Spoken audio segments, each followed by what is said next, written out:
Well, to continue on with my fascination of small block Chevy intake manifolds, here's kind of a rare one for you. The Edelbrock SY1, designed by Smokey Ram himself. I think this might be the coolest small block Chevy intake manifold ever made. It looks a lot like a cross ram, but it's designed for a single Holley carburetor.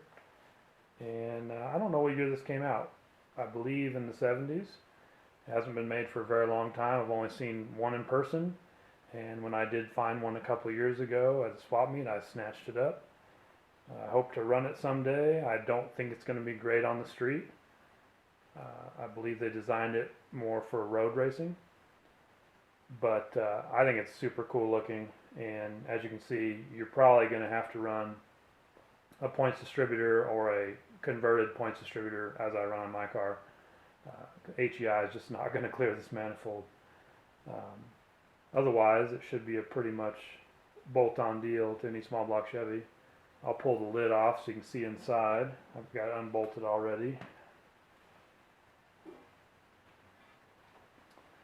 There you are, big open plenum. As you can see, you have to install some of the intake bolts through the plenum, so safety wires recommended there. You don't want it coming loose or have to pull the upper plate off all the time to tighten it up. So anyway, that'll be a challenge someday, but I can't wait to find out. And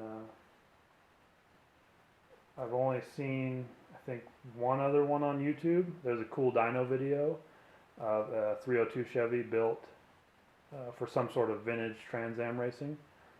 And I noticed in that video they actually have a custom spacer between the lower and the upper intake.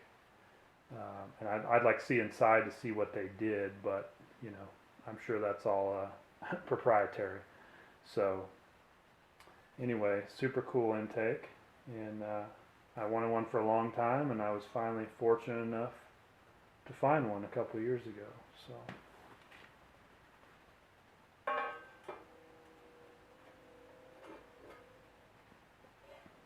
The cool thing is, there's a guy on eBay, or was at least, who would sell you a gasket for this, because I don't believe Edelbrock will sell you one anymore.